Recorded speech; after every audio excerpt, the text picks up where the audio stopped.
अस्सलाम वालेकुम स्टूडेंट्स, उम्मीद करता हूँ सब खैरियत से होंगे। आज का हमारा टॉपिक है ऑर्बिटल वेलोसिटी। बच्चों, यही टॉपिक हमने 9th क्लास में पढ़ा हुआ है, जहाँ पे हमने वी नोट को फाइंड किया था। चैप्टर नंबर 5 था 9th क्लास में, और फर्स्ट ईयर फिजिक्स के अंदर चैप्टर नंबर 3 में है। सबसे पहले उसकी तारीफ पढ़ते हैं। The tangential velocity of satellite with which it revolves around the earth is called orbital velocity.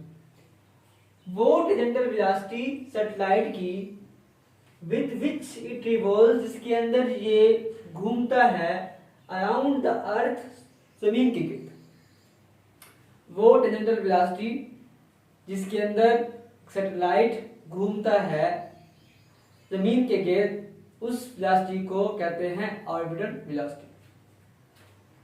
बच्चों, इसकी डायरेक्शन क्या होगी? Direction of orbital velocity, direction of orbital velocity is tangent to the orbit in which satellite is moving. बच्चों, जो direction होगी orbital velocity की, वो tangent होगी।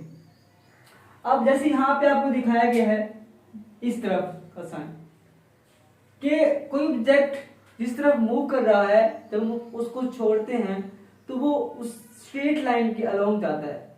तो वो जो स्ट्रेट लाइन होती है उसको हम कहते हैं टेंजेंट।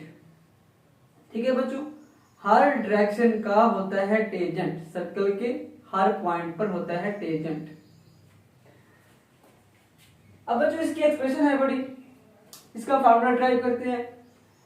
कंसीडर करते हैं a satellite of mass ms moving with velocity to v naught around the earth in circular motion। हम फर्ज कर लेते हैं कि एक सैटेलाइट है, एक ऑब्जेक्ट है जो कि जमीन के गिर्द क्या कर रहा है, मूव कर रहा है v नोट के साथ।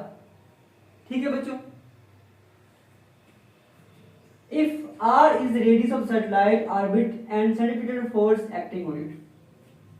अब बच्चों, हमें पता है कि सेंट्रीपिटल फोर्स क्या होती है, जो किसी ऑब्जेक्ट को सर्कल में मूव करवाती है। अब सैटेलाइट भी मूव कर रहा है सर्कल में। हमें भी पता है कि अर्थ की ग्रेविटेशनल फोर्स जो है वो उसको सेंट्रीपिटल फोर्स मुहैया कर रही है, जिसके अंदर वो मूव कर रहा है सर्कल के अंदर, सर्कल से बाहर जाता ही नहीं है। अब कौन सी फोर्स है? सेंट्रीपिटल फोर्स है, जो कि सैटेलाइट को मूव करवा रही है अराउंड द अर्थ। ठीक है बच्चों, अब हम कहते हैं कि यहां पर दो किस्म की फोर्स है। अब ग्रेविटेशनल फोर्स अट्रैक्शन सैटेलाइट की और अर्थ की।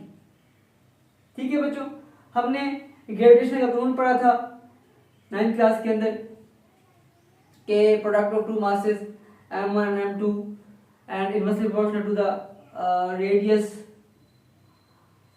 or the distance of the two objects। तो वहीं से हमारे पास फॉर्मूला आता है ग्रेविटेशनल लॉ का, जो होता है Fg is equal to gm ms और r स्केयर। अब यहाँ पे m जो है ये मास ऑफ अर्थ है, और ये ms जो है ये मास ऑफ सैटेलाइट है, बटा r का स्केयर। अब बच्चों, ये भी f है, ये भी f है, दोनों को हम इक्वेटिंग कर सकते हैं। इक्वेटिंग कर लेते हैं, आमने सामने कर लेते हैं, फोर्सेस को कर दिया आमने सामने। यहां पे इनके फार्मूले पुट कर देते हैं। ms v not square over r is equal to g m ms over r square. अब बच्चों, ms से ms कट गया, r से r का स्केयर में से एक r कट गया, v not square is equal to g m over r। बच्चों, हमने तो ऑर्बिटल वेलोसिटी फाइंड करनी है, v नॉट फाइंड करना है। अब यहाँ पे तो स्केयर है, हम क्या करेंगे, हम लेंगे स्केयर रूट। क्या लेंगे? स्केयर रूट लेंगे। तो हम स्केयर रूट लेंगे तो v नॉट स्केयर का square root gm over r का square root. v not is equal to gm over r का स्केयर रूट, जैसा जिसको कहते हैं। तो ये हमारे पास v नॉट मतलब ऑर्बिटल वेलोसिटी की इक्वेशन है।